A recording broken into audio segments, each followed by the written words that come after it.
Nice simple project. I'm going to make some cocktail skewers, and to keep my life easy, instead of pulling my own wire, I just went out to Palloy's and bought 110mm by 2.5mm diameter sterling silver wire. It's nice and easy, it's cut to length.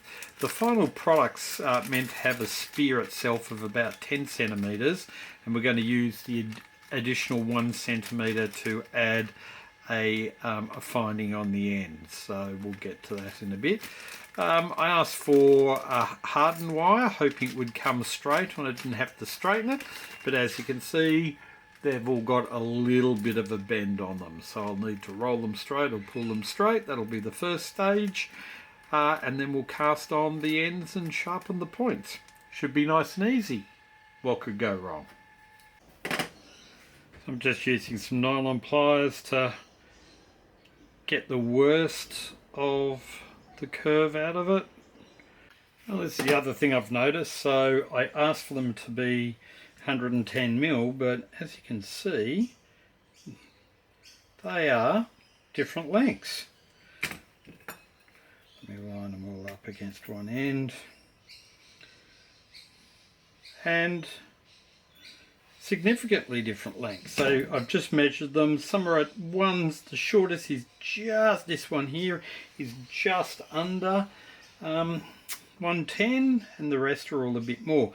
But these are going to be handmade cocktail spears, so I actually really don't want them to be the same length. I don't want them to be perfectly symmetrical, otherwise it's going to start looking a bit like, I don't know, you've just got stainless steel rod or something. So I'm just rolling them out a bit. I've used the pliers to get the worst out, and this just takes out a bit of the most egregious bends. I mean, this would be a lot easier if I could be bothered annealing them, but there you go. Throwing them away there. But there's my rods, so they're going to be good enough. I'll give them a clean and some pickles, some citric acid pickle, brighten them up a bit, and then we'll see about casting. So here's the plan. I've got a 3D printed mould. So it's out of a thing called thermocast. It can handle temperatures for both pewter, which we're using today, and also up to zinc. It's got a little impression in here that's more or less shaped a bit like an olive, which I thought would make sense. And what I've done is I've just deformed one end of the silver, so it's just not a straight rod. And we're going to place that in the mould, sort of in the middle of the mould like that. The metal will flow down into the mould around that bit, and it shouldn't ever come out.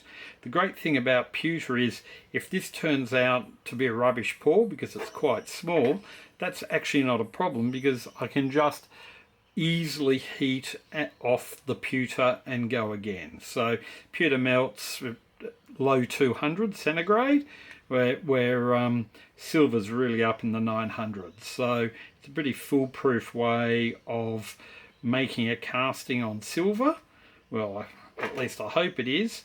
That should be permanent, but if we make a mistake, we're not ruining our silver, and we can just redo it. Okay, I've rearranged it a bit so I can sit there and I only need one hand. What I do need is pliers. If you're doing a lot of these, you'd use the furnace, but we're only doing 6, and it's going to take hardly any pewter. So there's my lump of pewter.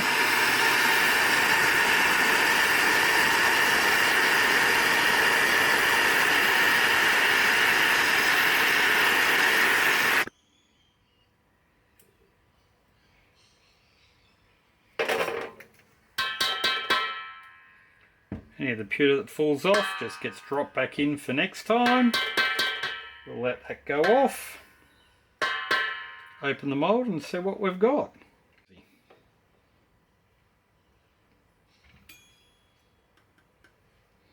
Always wear gloves, of course, because while pewter's low temperature, it's still a couple of 100 degrees.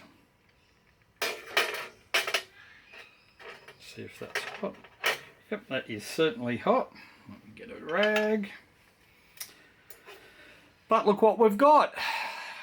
Don't know if you can see it, but there you go. We've now got a little tip to our cocktail spear. Looks good. It's filled really well. I just need to snip this off, back into the pot, rinse and repeat 5 more times. There you go, bit of sanding, but if you can see that, that actually looks really quite good. It's a lovely little top to a pick. Now, once that's done, you could engrave that, put a stamp on it because it's nice and soft, but that's going to be permanently on there. Very happy with that.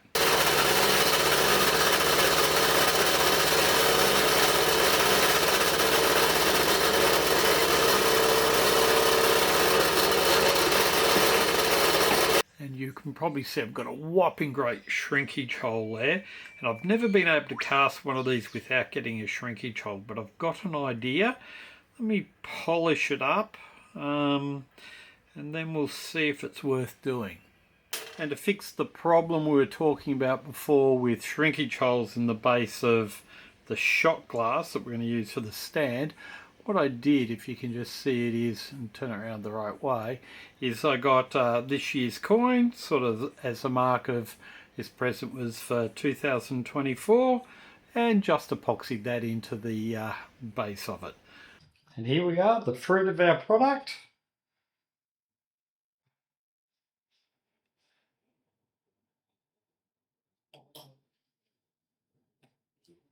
Done.